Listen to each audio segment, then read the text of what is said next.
Sí, doctora. ¿Y me escuchan bien? Ya. Entonces, comenzamos con asma bronquial. Estos son los puntos que se van a tocar: definición, etiología, fisiopatología, cuadro clínico, diagnóstico, tratamiento, y lo que es de dónde he sacado la clase, ¿no?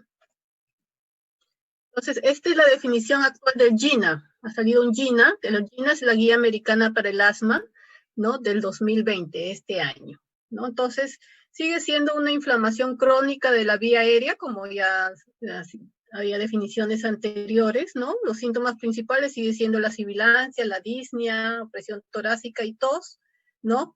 Y esto es variable, y estos síntomas y la limitación al flujo aéreo, ¿no? Porque no solamente hay síntomas, sino también hay limitación variable al flujo aéreo, o sea, la función pulmonar puede mejorar, como en las crisis puede empeorar, ¿no?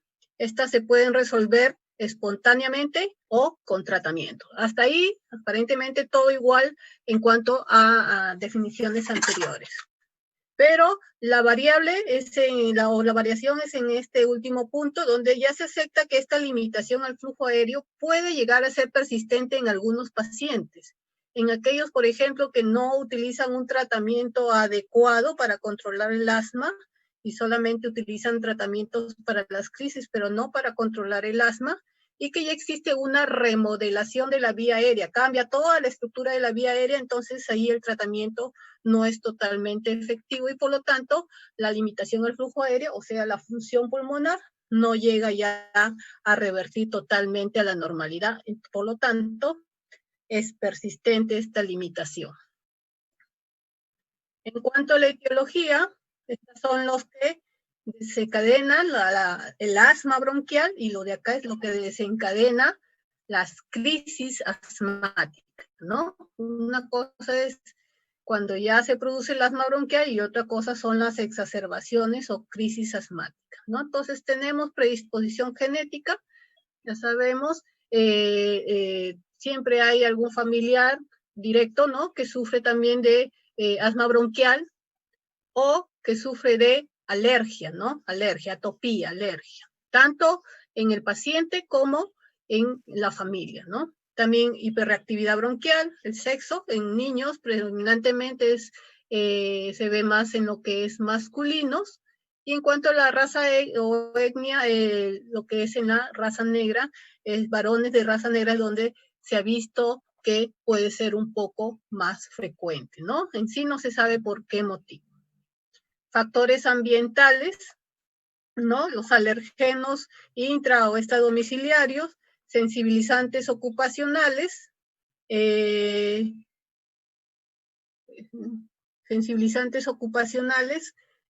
¿no? Entonces aquí tenemos tanto el humo de tabaco u otros contaminantes, por ejemplo, los olores fuertes, como en una ferretería, o como los que expenden gasolina, ¿no? La contaminación ambiental, infecciones respiratorias, que eso es muy frecuente en los niños, infecciones de diferente tipo, ¿no? Hasta dieta, fármacos, inclusive la obesidad. Y hay factores que precipitan las exacerbaciones o desencadenan las crisis asmáticas, también muy parecido, alergenos, intra o extradomiciliarios, infecciones respiratorias, cambios climáticos, ejercicio, hiperventilación. Muchos pacientes solo desencadenan crisis cuando hacen ejercicio, ¿no?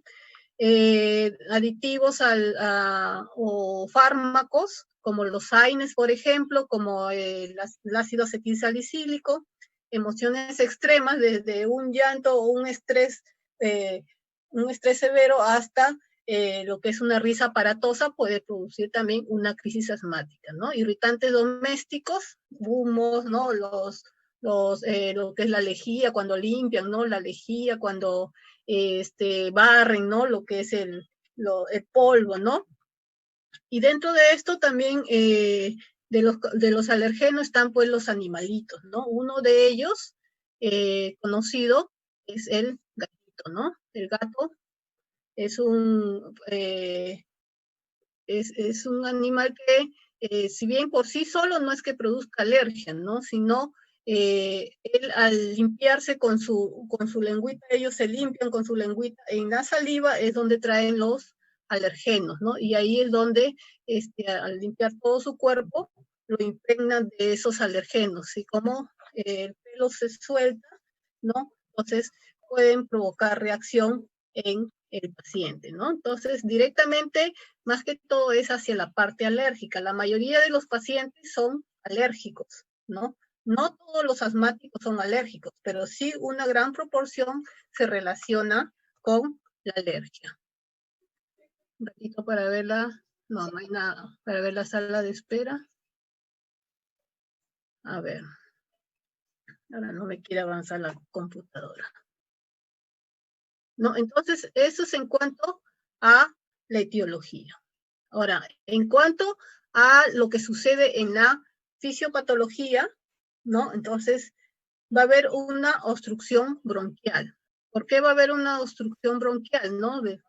La vía aérea se obstruye por un acortamiento y la broncoconstricción. Ese es uno. Dos, porque hay una edema y hiperemia de la pared bronquial. Ese es dos. Y tres, porque se produce moco en el lumen bronquial. Entonces son tres factores que condicionan que se obstruya la vía aérea, que exista esa limitación al flujo aéreo, ¿no? No siempre se producen los tres, ¿no? Pero sea en conjunto o alguno de ellos conllevan al paciente a obstrucción bronquial. Un ratito que no me quiere avanzar la máquina. Voy a dejar de...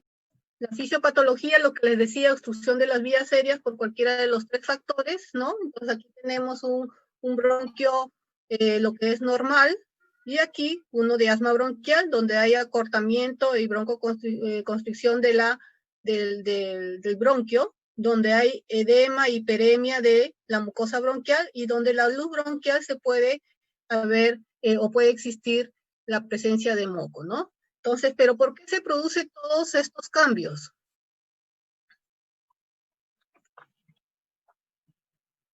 Todavía hay alumnos que están ingresando.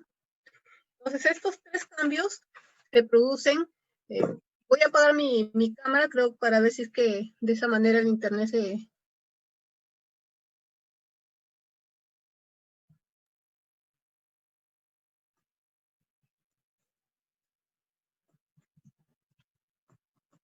Bueno, estos tres cambios se producen por la inflamación bronquial, por lo que es la alergia y atopía, y por una hiperrespuesta bronquial, ¿no? Entonces, estos cambios patológicos son debido a inflamación bronquial, alergia y atopía e hiperrespuesta bronquial. Perdón que no sé. Pero sí lo llegan a ver, ¿no? Sí, doctor. ¿Lo llegan a visualizar? Ya. Entonces tenemos lo que les decía, todo esto es provocado por inflamación bronquial, alergia y atopía, hiperrespuesta bronquial. Entonces, dentro de la inflamación bronquial, tenemos que intervienen células y mediadores químicos. La literatura de esto está en el Farreras, ¿no? Porque de ahí también lo pueden revisar. Entonces, estas células, tenemos los eosinófilos principalmente, que van a producir ciertos productos como la proteína mayor básica, proteína catiónica, peroxidasa, neurotoxina, que son mediadores en la cascada inflamatoria, ¿no? Pero ¿por qué se acumulan estos eosinófilos? Estos eosinófilos se acumulan por aumento de la formación en la médula ósea, se forman en mayor cantidad en la médula ósea, y de la médula ósea son atraídos hacia la mucosa bronquial por citocinas, adhesinas y factores quimiotácticos. Y ya en la vía bronquial hay una activación in situ que liberan los productos que se acaban de mencionar y otras citocinas que desencadenan la inflamación bronquial, ¿no? Y esto es regulado principalmente por los linfocitos T, ¿no? Y dentro, los linfocitos T del tipo CD4. Y dentro de ellos tenemos los TH2, que participan principalmente en las reacciones inmunológicas.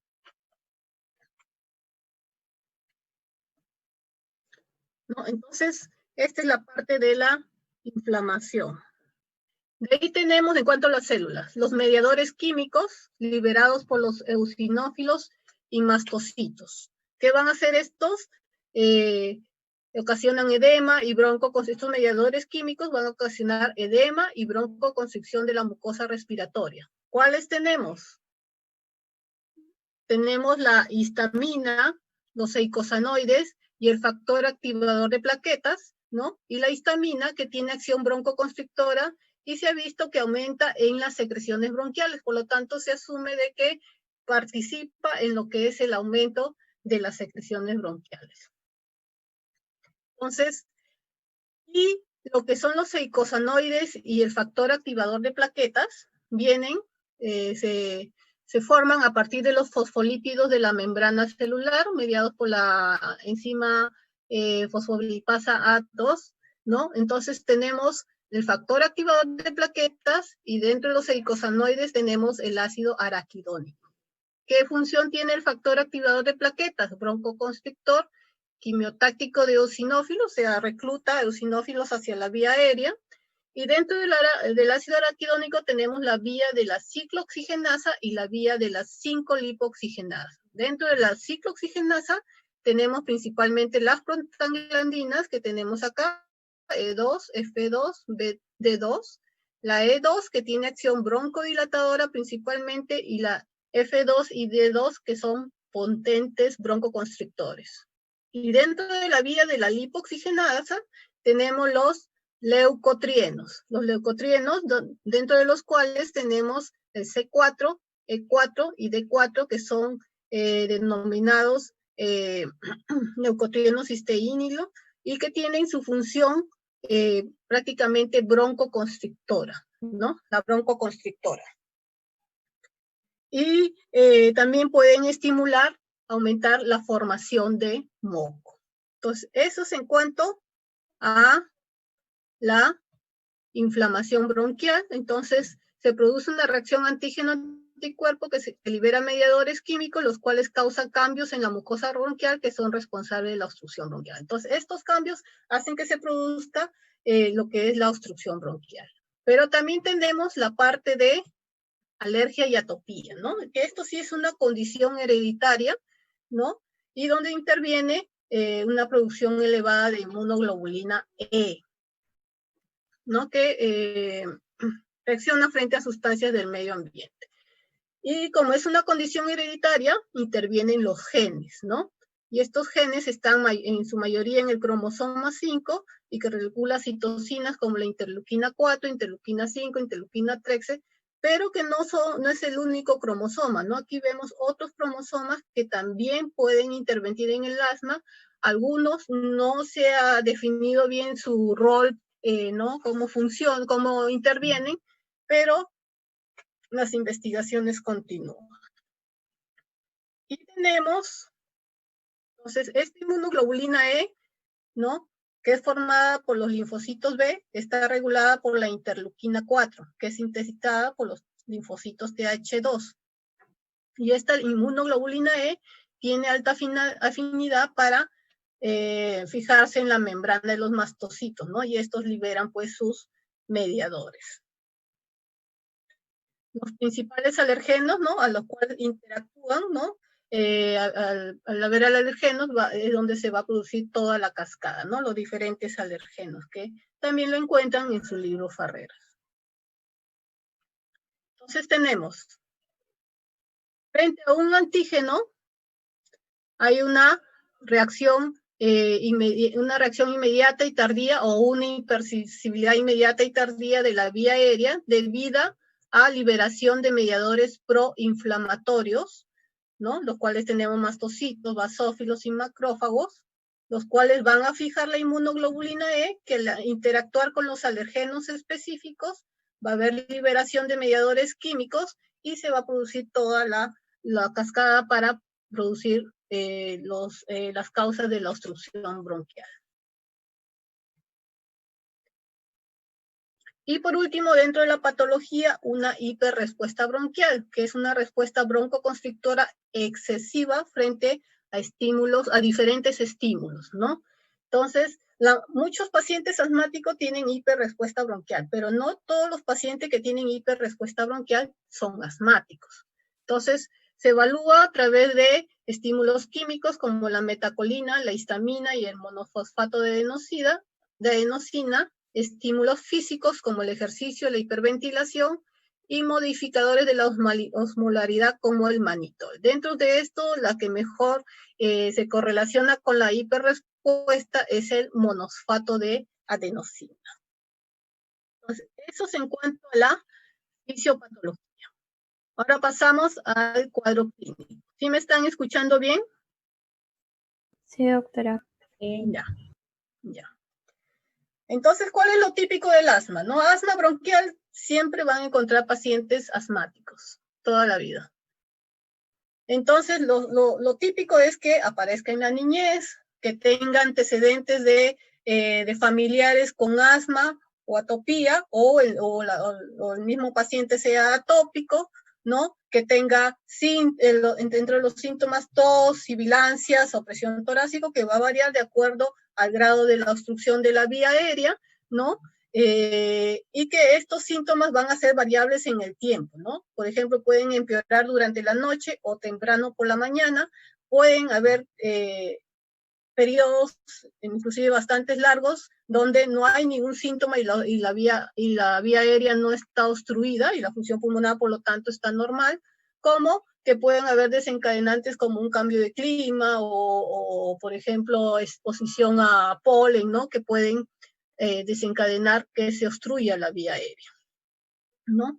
Entonces, eso es lo típico que encontramos en el asma. Ahora, ese es lo típico, ¿no? No siempre se va a producir en la niñez, ¿no? Hay ciertos pacientes que desencadenan asma en la juventud o en la adultez, ¿no? Y ahí donde hay que hacer un mayor estudio por las diferentes patologías que también pueden llevar a estos cuadros. Entonces, ese es el cuadro clínico. ¿Cuál es el diagnóstico?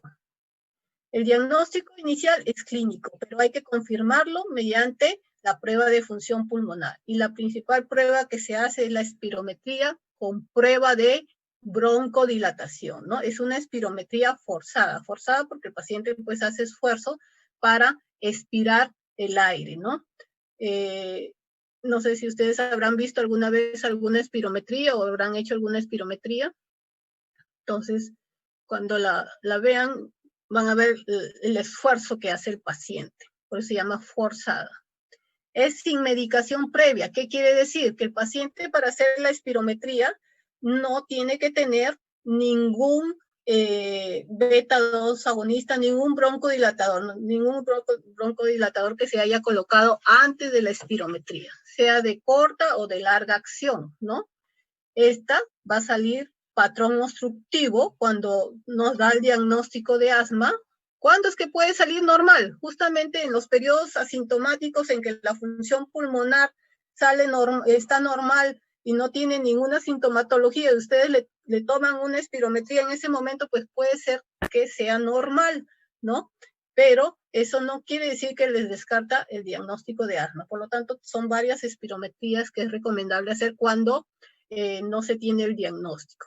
Pero cuando nos da el diagnóstico sale un patrón obstructivo donde el BEF1, el volumen expiratorio forzado al primer segundo sobre la capacidad vital forzada, es por debajo del 75%, y donde el test de broncodilatación sale positivo. Es decir, se hace la espirometría basal al paciente, se le coloca un beta-2 agonista de acción corta, el más conocido es salbutamol, y después de 15 minutos se le vuelve a hacer otra espirometría y lo que se ve es la diferencia entre el BEF1 inicial y el BEF1 después del broncodilatador. Y tiene que haber un aumento del 12% a más y 200 mililitros.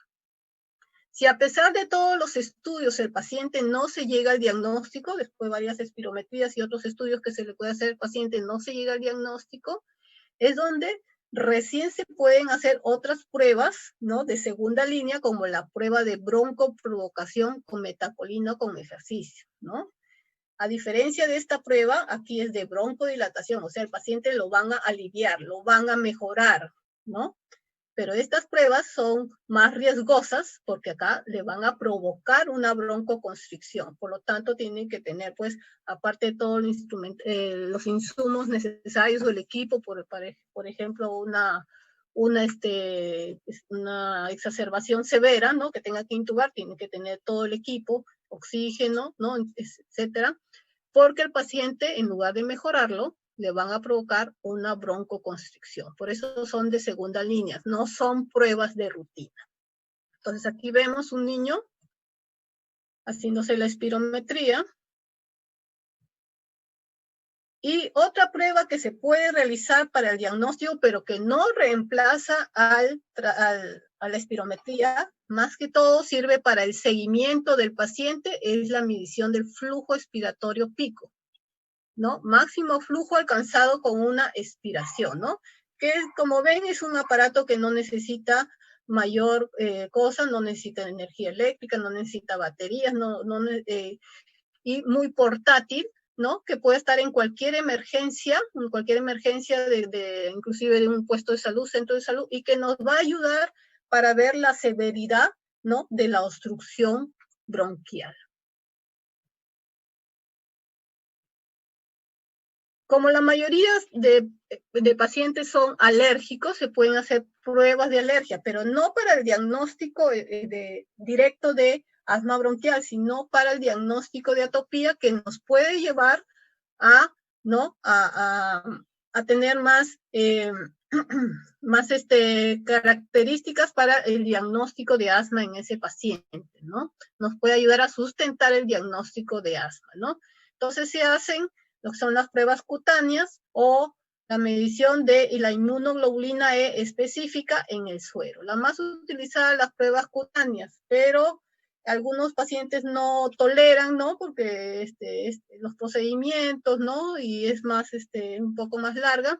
Entonces, en ellos se puede acceder a la inmunoglobulina E específica, que es, como dice, en suero, o sea, sanguíneo, ¿no? Entonces, el gold estándar en cuanto a la confirmación de la obstrucción bronquial es la espirometría con prueba de broncodilatación. Pruebas que pueden ayudar para sustentar el diagnóstico son las pruebas de alergia, por ejemplo, pero principalmente para el diagnóstico de atopía. Ahora, la radiografía de tórax. La radiografía de tórax en un paciente generalmente es normal. Cuando está con una exacerbación, ¿no? O una obstrucción bronquial, ¿no? Entonces, ¿qué es lo que vamos a ver? Los campos pulmonares no tiene que haber ningún infiltrado que nos indique otro tipo de enfermedad. Los campos pulmonares están limpios, pero estos son mucho más grandes, unos campos pulmonares de mayor tamaño, más negros de lo normal, o sea, más hiperlúcidos. Rectificación de los arcos costales, como ven acá, una mayor apertura entre los arcos costales y tienden a un aplanamiento de las bases pulmonares. Entonces, eso es lo que se ve cuando hay signo de retención de aire o retención aérea en un asma no controlada o una crisis asmática, ¿no? Y la otra motivo por el cual se puede tomar es para diagnóstico diferencial. Como vamos a ver más adelante, hay otras patologías que también silban, pero no todo lo que silba es asma, ¿no? No todo lo que silba. Entonces aquí tenemos los diagnósticos diferenciales, principalmente vemos la de acá, ¿no? Porque estas guías en cuanto al tratamiento que vamos a ver son para personas de 12 años a más, porque los niños menores de esa edad tienen otro tipo de patología y tienen otro tipo de clasificación, y eso ya lo verán pues en la parte de pediatría. Entonces, tenemos bronquiectasias muy frecuentes en nuestro medio que son secuelas habituales de tuberculosis y que pueden dar sibilancias, ¿no? Pueden dar tos, pueden dar opresión torácica, ¿no? Fibrosis quística, una enfermedad congénita, ¿no? Que también puede provocar bronquiectasias, puede una hipersecreción de moco, enfermedad cardíaca, deficiencia de alfa-1-antioxicina, que también es un problema congénito, inhalación del cuerpo extraño, ¿no? Que también puede dar sibilancias. Después tenemos a personas de mayor edad, el EPOC, ¿no? Ver siempre el antecedente de tabaquismo, ¿no? Y a toda edad, tal como dice acá, tuberculosis. Mientras vivan en el Perú, estén en el Perú, nunca se olviden de la tuberculosis. Tuberculosis también puede dar bronquiectasia, puede dar cavitaciones y puede dar sibilancias también. Entonces, hasta ahí lo que es el diagnóstico diferencial, en cuanto al diagnóstico diferencial. Ahora, ¿cómo evaluamos a un paciente con asma? Primero, ¿qué tal van los síntomas? ¿Qué tal se va controlando los síntomas? Diagnosticaron al paciente, hay que ver cómo va ese paciente. ¿Cómo determinamos si es que se está controlando o no se está controlando? Preguntándole por la frecuencia de los síntomas del asma durante el día y la noche. ¿Qué tanto necesita estar utilizando el beta-2 agonista de acción corta, el salbutamol? Mientras más necesidad tenga de utilizar el salbutamol, significa que menos controlada está su asma. Y la limitación de la actividad, ¿no? Puede hacer sus actividades normales, puede hacer sus ejercicios normales, o tiene limitación, o sus actividades dentro de casa. El otro es evaluar el riesgo de futuras exacerbaciones. ¿Qué factores de riesgo tiene para presentar exacerbaciones, ¿no? A futuro, ¿no? Primero, los antecedentes de exacerbación que haya tenido en el año anterior, ¿no? Problemas socioeconómicos que conlleven, pues, a problemas de la dieta, problemas de falta para compra de medicamentos, etcétera. Una mala adherencia, ustedes saben, y van a encontrar que muchos pacientes le tienen miedo al inhalador. Le tienen pánico al inhalador, ¿no? No sé por qué motivo, muchos piensan que les van a dar adicción, ¿no? Se fían de la vecina o de lo que escucharon, ¿no? Entonces preocupados son por la adicción, ¿no? Que ellos piensan que les puede provocar, ¿no? Entonces muchos no se adhieren a la terapia, se resisten a utilizar el inhalador. Verificar que esté utilizando el inhalador con la técnica correcta, ¿no? Porque si no lo utiliza con la técnica correcta, el medicamento no va a ingresar hasta bronquio y por lo tanto, pues no va a actuar, ¿no? Verificar la función pulmonar, si es que mejora o no mejora, ¿no? Si permanece baja, pues las exacerbaciones son fáciles de presentarse. El antecedente de tabaquismo, tanto activo como pasivo, y la presencia de eosinofilia sanguínea que nos indica pues una atopía que no está siendo corregida. Después evaluar factores de limitación al flujo aéreo, los contaminantes, ¿no? Todo lo que exista, y efectos adversos del tratamiento, ¿no? Por ejemplo, el salbutamol nos puede producir palpitaciones o nos puede producir taquicardia o lo que es temblor de manos cuando uno excede las dosis, por ejemplo, ¿no? Entonces eso hay que tener conocimiento para poderle preguntar al paciente. Y hay que medir la función pulmonar cada cierto tiempo, ¿no? Al diagnóstico, 3 a 6 meses después de iniciar el tratamiento para verificar que el paciente esté mejorando y saber si es que vamos a continuar con el mismo tratamiento o hay que modificarle, y de ahí ya de acuerdo a cómo vaya el paciente.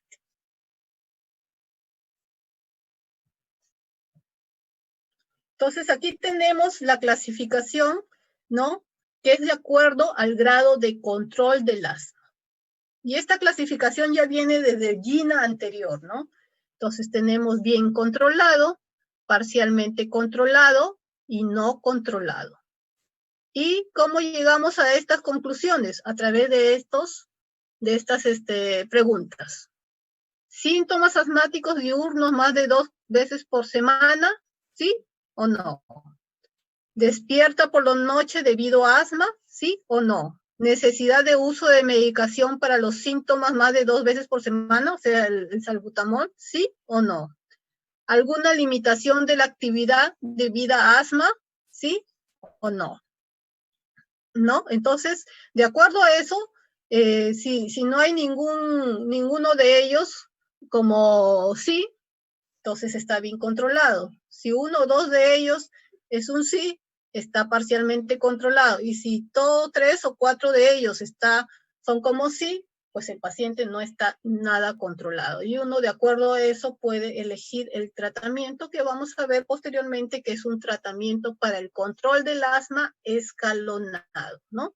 Y también tenemos que ver los factores de riesgo para malos resultados en el asma, que ya los he mencionado anteriormente.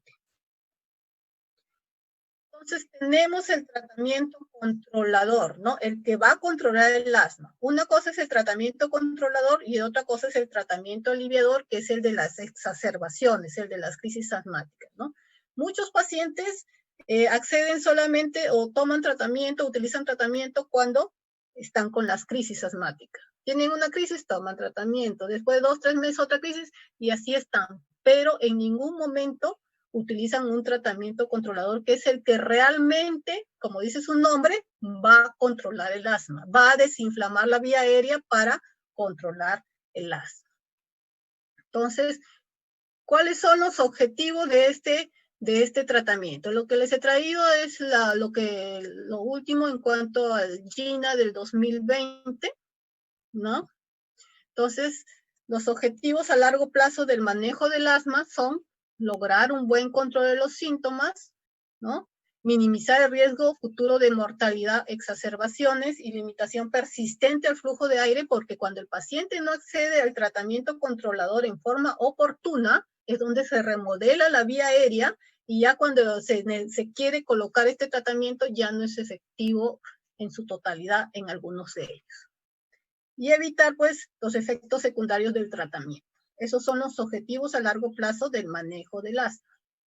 Entonces, ¿cuál es la base del tratamiento controlador? El corticoide inhalado. Es el medicamento controlador principal. Inhalado, no estoy hablando de sistémico. Es el medicamento controlador principal y esto lo que va a hacer es reducir la inflamación de la vía aérea, controlar síntomas y reducir futuras exacerbaciones y disminución de la función pulmonar. Y como les decía, es un tratamiento escalonado, ¿no? Entonces, el manejo del asma es personalizado, ¿no? Si bien hay ciertos, ¿cómo se llama? Indicaciones, pero uno lo escoge de acuerdo a la evaluación del paciente, ¿no? Que implica todo esto. Entonces, pasemos al tratamiento escalonado, ¿no? Tiene paso 1, paso 2, paso 3, paso 4, paso 5. Paso 1, síntomas menos de 2 veces al mes, y así va variando, ¿no? Va subiendo de nivel de acuerdo a los síntomas de este paciente, ¿sí? Ya. Entonces tenemos los controladores preferidos o los controladores de elección, ¿no?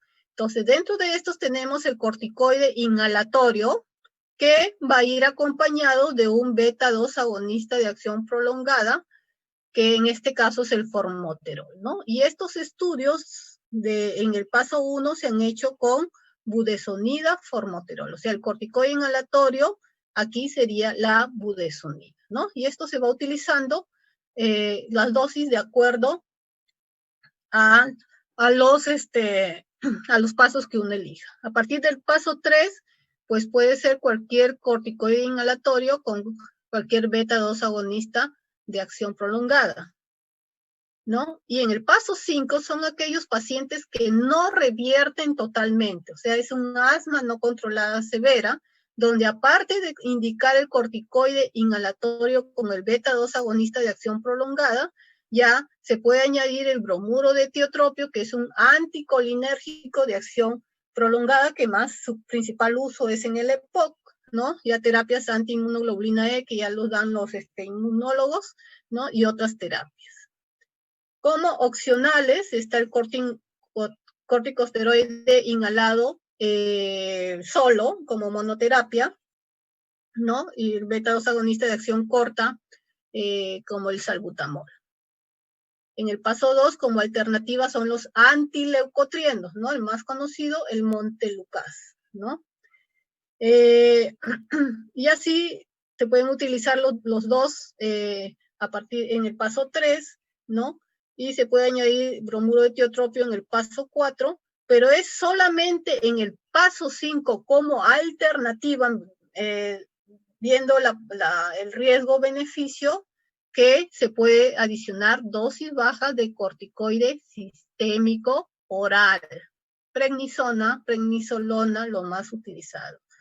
Considerar efectos adversos. Entonces, este corticoide sistémico es como alternativa, pero no es como el ideal para el paso 5, es como alternativa, porque el corticoide sistémico, su principal uso es en las exacerbaciones, pero dentro del tratamiento controlador es el único paso donde cuando ya el paciente está con asma que no se controla a pesar del tratamiento que le están administrando, que se puede utilizar, pero en terapias cortas. Dentro de los aliviadores de elección, en los GINAs anteriores estaba Doctora, el una pregunta. salbutamol. Dime. ¿Puede repetir para qué se utilizaba? Bueno, solo se utilizaba el corticoide sistémico oral. O sea, ¿cuál es su uso normal? ¿Para qué se Su usa? corticoide sistémico, el uso normal son exacerbaciones, como tratamiento aliviador, gracias. ¿no? Y dentro del tratamiento controlador, el básico es el corticoide inhalatorio, no vía oral, no sistémico. Pero cuando en el paso 5 se presenta justamente lo que ya la obstrucción al flujo aéreo es persistente, ya no mejora a pesar de todo el tratamiento administrado, puede adicionarlo en terapias cortas, siempre verificando el beneficio-riesgo. ¿Sí? ¿Alguien me iba a preguntar? El corticoide sistémico es en exacerbación severa, ¿no? En crisis severa. No, aquí yo no moderada, estoy ¿no? hablando de, no, yo aquí, este tratamiento no es de crisis, este tratamiento es para controlar el asma. Son asmas que a pesar de todo el tratamiento controlador que le colocas, no llegan a desinflamar la vía aérea y por lo tanto no se controla. La ¿no? prednisona, el que se Sí, la refería a mi compañero, prednisona, de la exacerbación para crisis, o sea, exacerbación severa. no, la El sistémico. prednisona no necesariamente, ya posteriormente vamos a pasar a lo que son las exacerbaciones y ahí vamos a ver que el corticoide sistémico no solamente son para exacerbaciones severas. ¿No? Entonces, entiendan, ¿no? Uno es el tratamiento controlador y otro es el tratamiento aliviador. En el tratamiento controlador, el medicamento base es el corticoide inhalatorio, que de acuerdo al caso se le puede agregar los beta-2 agonistas de acción prolongada. Como alternativas pueden haber antileucotrienos y solamente cuando a pesar de dar todos los medicamentos en forma apropiada, ¿no? En la dosis adecuada, viendo que el paciente es adherente al tratamiento, viendo que el paciente utiliza la técnica adecuada y a pesar de eso no mejora, es donde se puede colocar como alternativa, pero no como elección, el corticoide sistémico vía oral. Vía oral. El más utilizado, prednisona o prednisolona, ¿no? Que son pacientes con asma no controlada severa.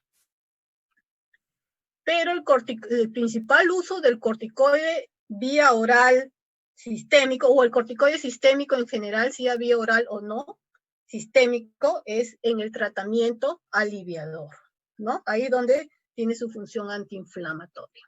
¿Sí? ¿Me dejo entender? Sí, doctora. Sí, doctora. Ya. Doctora, Entonces, disculpe, hay una alumna que está que espera que la acepte en sala, por ¿sí? favor. Sí, se le ¿Dónde fue el está? internet también. Pero no la veo, no está. Dice que está. Ya, doctora, ya le aviso, entonces, gracias. Que vuelva a ingresar para admitirla.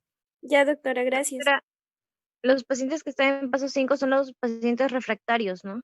Exactamente, los refractarios, ¿no? Entonces, no quiere decir de que les van a suspender todos los otros medicamentos, no, sino que le pueden adicionar el corticoide oral a dosis baja, ¿no? Pues como alternativa. Ahora, dentro de los aliviadores, durante todo este tratamiento controlador, ¿qué pueden utilizar como aliviador? O sea, utilizan su medicación normal, pero en el transcurso del día tienen un sibilante, ¿no? O tienen una pequeña exacerbación porque se expusieron al polvo, porque se expusieron al polen, ¿no? Porque estos tratamientos no funcionan inmediatamente. Uno inicia el tratamiento y recién la mejoría se ve a partir del mes. Entonces, en el transcurso de ese mes, pues el paciente puede tener, ¿no?, algún síntoma de sibilancias o falta de aire, alguna pequeña exacerbación durante el día, ¿no? Entonces, ¿qué utilizan? Los GINAs anteriores nos decían como elección el beta-2 agonista de acción corta, que es el salbutamol según necesidad. Hasta el GINA pasado era esto. Pero el GINA actual ya nos trae como una novedad que el aliviador preferido ya no es este beta-2 agonista de acción corta, sino es el corticoide inhalatorio más formoterol, específicamente budesonida formoterol, según necesidad. Pero eso va a variar de acuerdo a los países, porque eso también va a variar de acuerdo a la condición económica del paciente. El budesonida formoterol es mucho más costoso que un salbutamol, ¿no?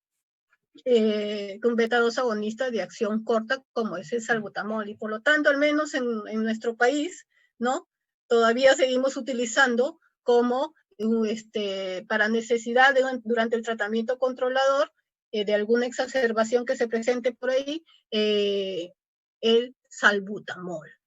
En otros países ya desarrollados, Estados Unidos, Canadá, etcétera, ya utilizan pues este tipo de inhalador, o personas que pueden solventar el tratamiento, entonces también pueden utilizar este inhalador.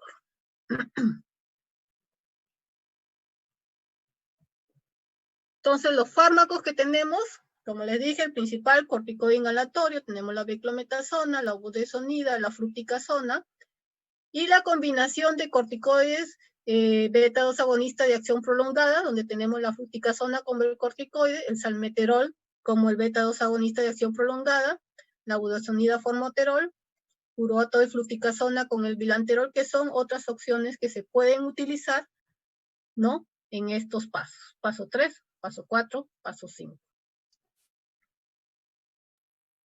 Entonces, hasta ahí es lo que es el tratamiento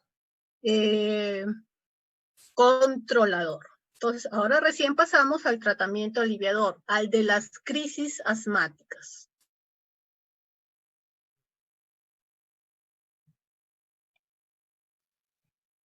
Entonces, las crisis asmáticas se refieren a las exacerbaciones. O sea, el paciente de sus síntomas habituales o de su condición habitual tiene un empeoramiento agudo o subagudo de estos síntomas y de la función pulmonar, ¿no? Entonces, los pacientes que tienen exacerbaciones, hay que identificar a los que tienen mayor riesgo de muerte, ¿no? Aquellos pacientes que tienen mayor riesgo de hacer una exacerbación severa que los pueda llevar a la muerte, ¿no? Todo paciente, dentro del plan del tratamiento controlador, al paciente se les da por escrito un plan de acción si es que llega a tener una crisis asmática, ¿no? Entonces, todo paciente tiene que tener un plan de acción escrito que sepa qué hacer durante una crisis asmática en su casa hasta que ya pueda contactar al médico o pueda llegar a un establecimiento de salud. Entonces, para verificar la gravedad de estas exacerbaciones, tenemos pues que medir el flujo del aire, aparte de la sintomatología de las funciones vitales, lo que es el flujo del aire expiratorio, que aquí donde viene a tallar muy importante el PEF, el flujo expiratorio pico, ¿no? Porque es un instrumento pues portátil y fácil de utilizar, ¿no? En algunos lugares donde se puede hacer espirometría y donde el paciente puede hacer espirometría, pues se puede medir el PEF1. Y este pues, PEF, flujo expiratorio pico, de ese paciente en ese momento se tiene que medir con flujos expiratorios picos anteriores que sean normales para ese paciente, ¿no? Entonces, esto nos va a ayudar en la gravedad. El paciente, ¿no?, administra en exacerbaciones propiamente dichas, ahí sí el tratamiento de elección como broncodilatador es el beta-2 agonista de acción corta, que es el salbutamol, que es se debe dar de inicio, se le debe administrar al paciente ni bien llega, y también se debe hacer un inicio temprano del corticoide oral, ¿no? Y oxígeno si está disponible o si el paciente necesita. Entonces, esto va a broncodilatar y el corticoide oral va a desinflamar, ¿no? El corticoide oral va a desinflamar. Entonces, ¿cómo se administra este beta-2 agonista de acción corta? Preferentemente con la aerocámara, ¿no? Que es el espaciador, o sea, en el dispositivo, el spray que le dicen los pacientes, su nombre real es un inhalador dosis medida presurizado, ¿no? Y que se utiliza el espaciador. No se ha demostrado que exista una ventaja de la nebulización con la aerocámara, pero sí la nebulización es mucho más importante cuando el paciente ya no colabora al paciente, cuando son crisis severas que ya tiene alteración del sensorio, pues ahí el paciente no va a colaborar para utilizar la aerocámara. Entonces ahí es donde tiene mayor importancia lo que es administrar el broncodilatador vía nebulizada. En las exacerbaciones severas a este beta-2 agonista de acción corta se le agrega el bromuro de hipratropio, que es un anticolinérgico de acción corta. En pacientes ya de mayor severidad, que ya están en unidad de cuidados intensivos, hospitalizados, se puede utilizar el sulfato de magnesio. Y dentro de estos pacientes, la radiografía de tórax no es de rutina, es de acuerdo si es que uno quiere, pues, diagnosticar una neumonía, ¿no? Como una comorbilidad, ¿no? O un neumotórax, ¿no? O sea, no es de rutina, es de acuerdo al paciente, ¿no? Y los antibióticos tampoco no son de rutina, no es que a todo el mundo se le indica antibiótico, no. Es si es que hay signos de infección, se le va a dar antibióticos, si no, no, solamente es el tratamiento del asma. Entonces, debemos identificar a los que tienen mayor riesgo de presentar exacerbaciones severas que los pueden llevar a muerte, ¿no? Entonces, tenemos todos estos factores que ven acá, ¿no? Y que es importante determinarlos porque es diferente dar un tratamiento de exacerbación a un paciente que ya tiene como antecedente que ha estado en UCI o que ha necesitado intubación por una crisis asmática severa, ¿no? Que donde vamos a actuar con mayor celeridad y con mayor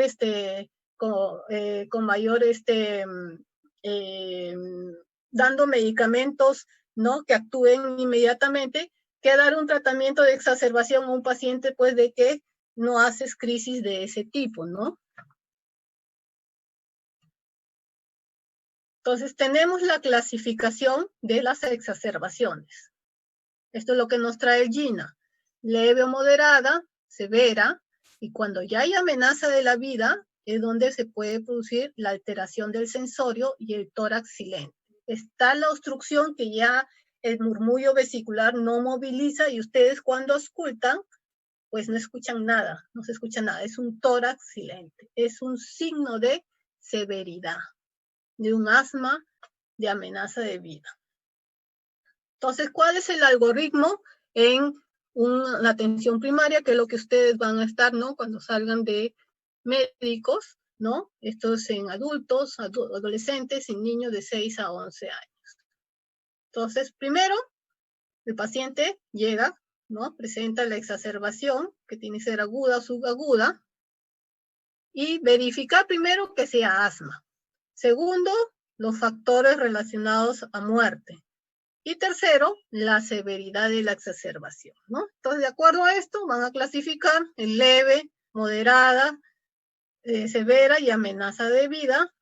Y si es leve o moderada, el tratamiento inicial, como ya les había mencionado, es el salbutamol, beta-2 agonista de acción corta, 4 días por inhalador, dosis, medida, presurizado, o sea, el famoso spray, con el espaciador, o sea, la aerocámara, ¿no? Repetir cada minuto por 1 hora y el corticoide sistémico, prednisolona, prednisona, en estas dosis, oxígeno de acuerdo a la disponibilidad y de acuerdo a la saturación, ¿no?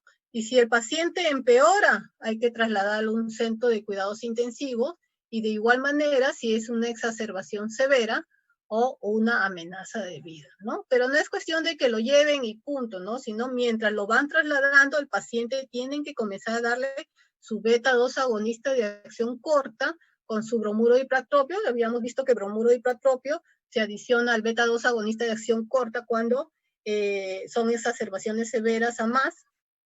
El oxígeno, el paciente tiene que administrarle oxígeno y corticosteroides sistémicos que pueden ser vía oral o vía endovenosa, porque este paciente ya puede tener hasta alteración del sensorio, ¿no? Entonces tienen que comenzar a utilizarlo.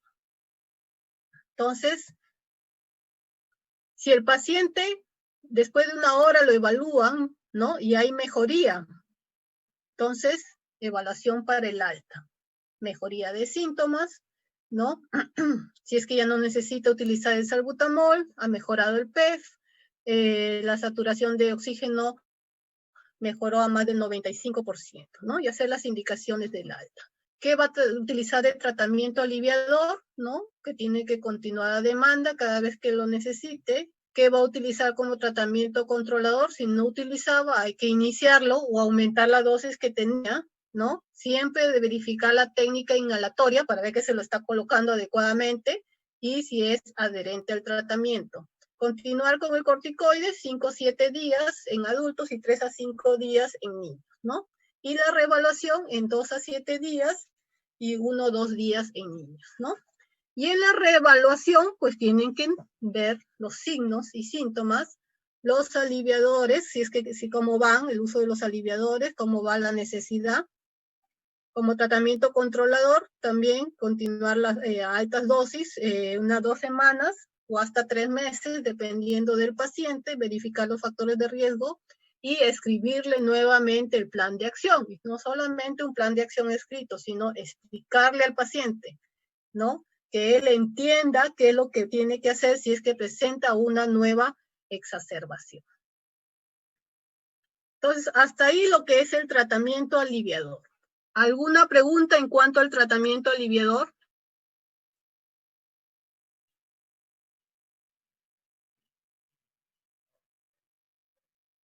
Bueno, creo que no. Y por último, la prevención. Dentro de la prevención, pues es tratar de evitar todo lo que es contaminantes, alergenos, exposiciones ocupacionales, tabaquismo, si es que el paciente fuma o si está rodeado de fumadores, por ejemplo, los niños que tienen padres fumadores, ¿no? La dieta saludable, la realización de actividad física, una actividad física importante para ellos es la natación, reducción de peso también es importante, ¿no? Manejo del estrés emocional, ¿no? Entre los principales. Entonces, hasta aquí es lo que es asma bronquial. ¿Preguntas? ¿Hay preguntas sobre asma bronquial? Doctora, yo tengo una pregunta.